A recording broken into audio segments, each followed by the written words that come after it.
அனைவருக்கும் துர்காதேவி சரணம் YouTube channel சார்பாக அன்பான வணக்கங்கள். இன்னைக்கு நம்ம பார்க்க போற பதிவுல என்னன்னு பார்த்தீங்கன்னா, வீட்டு வாசற்படிக்கு முன்னாடி இந்த 2 பொருட்களை கட்டி வையுங்கள், போதும் பணம் வீடு தேடி வருங்க. அது என்ன பொருட்கள் அப்படின்னு தெரிஞ்சுக்கிறதுக்கு முன்னாடி, நம்ம துர்காதேவி சரணம் சேனலை இப்பதான் முதல் முறையா பார்க்குறவங்களா இருந்தீங்கன்னா மறக்காம சப்ஸ்கிரைப் பண்ணிக்கோங்க. பக்கத்தில் இருக்க பெல் ஐக்கானை ப்ரெஸ் பண்ணிக்கோங்க. அப்பதான் நான் அப்லோட் பண்ற எல்லா பயனுள்ள தகவல்களும் உங்களுக்கு உடனடியாக நோட்டிஃபிகேஷன்ல வரும். பண வரவை ஈர்க்கக்கூடிய மிக எளிமையான ஒரு தாந்திரிக முறைதாங்க.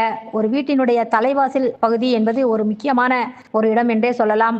நல்ல சக்திகளாக இருந்தாலும் சரி, எதிர்மறை ஆற்றல்களாக இருந்தாலும் நம் வீட்டின் தலைவாசல் பகுதியின் வழியாகத்தான் உள்ளே நுழைய முடியும். நம் வீட்டின் தலைவாசல் பகுதியில நாங்க குலதெய்வம் வாசம் செய்வதாக ஐதீகம். அதனாலதான் எப்பயுமே வாசற்படியிலே உட்காரக்கூடாதுன்னு நம்முடைய சாஸ்திரத்திலே குறிப்பிட்டிருக்காங்க.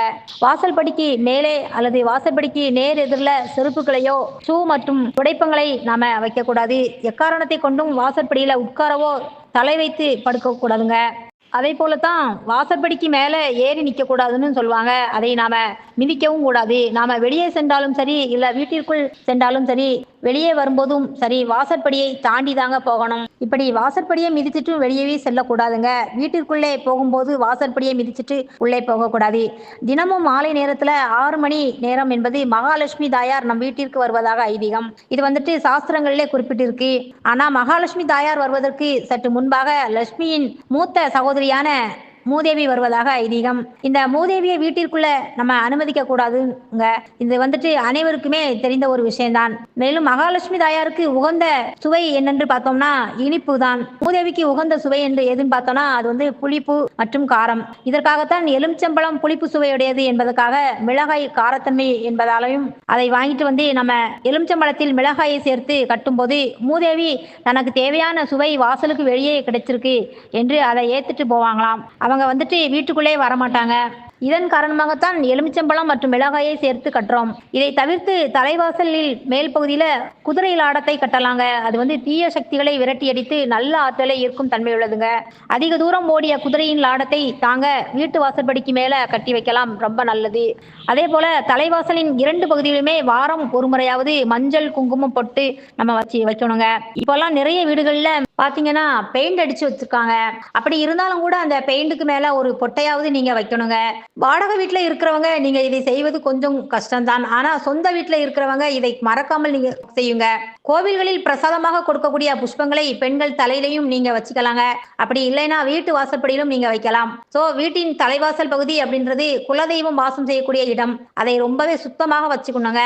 அதே போல நம்முடைய பண வரவில் இருக்கக்கூடிய தடைகளை நீங்க நீக்கக்கூடிய ஆற்றல் தலைவாசல் பகுதியில் நாம் செய்யக்கூடிய தாந்திரிகங்களுக்கு இருக்குங்க. அப்படிப்பட்ட மிகவும் எளிமையான ஒரு தாந்திரகத்தை தான் இதை இப்ப நாம பார்க்க போகிறோம். இந்த தாந்திரிகம் வந்துட்டு வளர்பிறையில் வரக்கூடிய வெள்ளிக்கிழமை, ஞாயிற்றுக்கிழமை மற்றும் அமாவாசை, பௌர்ணமி, 3ஆம் பிறை வரக்கூடிய நாட்களில் இந்த தாந்திரிகத்தை நாம செய்யலாம். குளிச்சுட்டு தாங்க இந்த தாந்திரிகத்தை செய்யணும். ஆனா தலைக்கு குளிக்கணுங்கிற அவசியம் கிடையாது.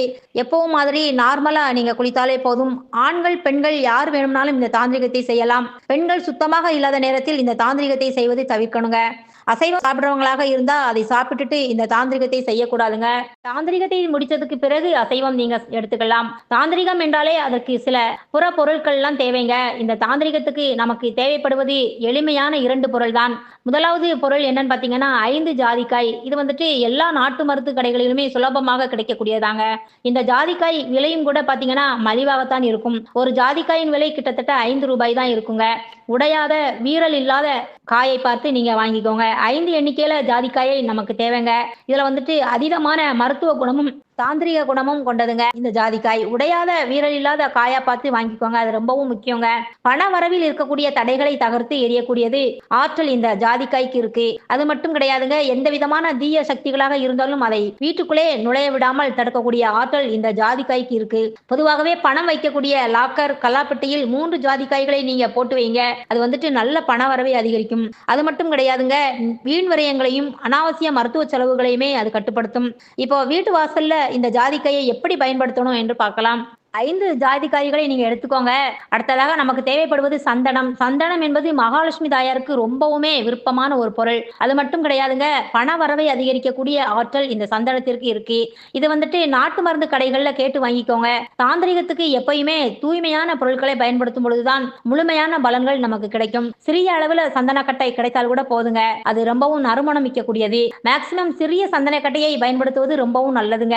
இப்படி ஒரே ஒரு சந்தனக்கட்டை கிடைத்தால் கூட போதும். அதை நீங்க யூஸ் பண்ணலாம். சந்தனத்திலே ரவுண்டு சைஸ்ல இருக்கக்கூடிய சந்தனத்தை யூஸ் பண்ணாதீங்க.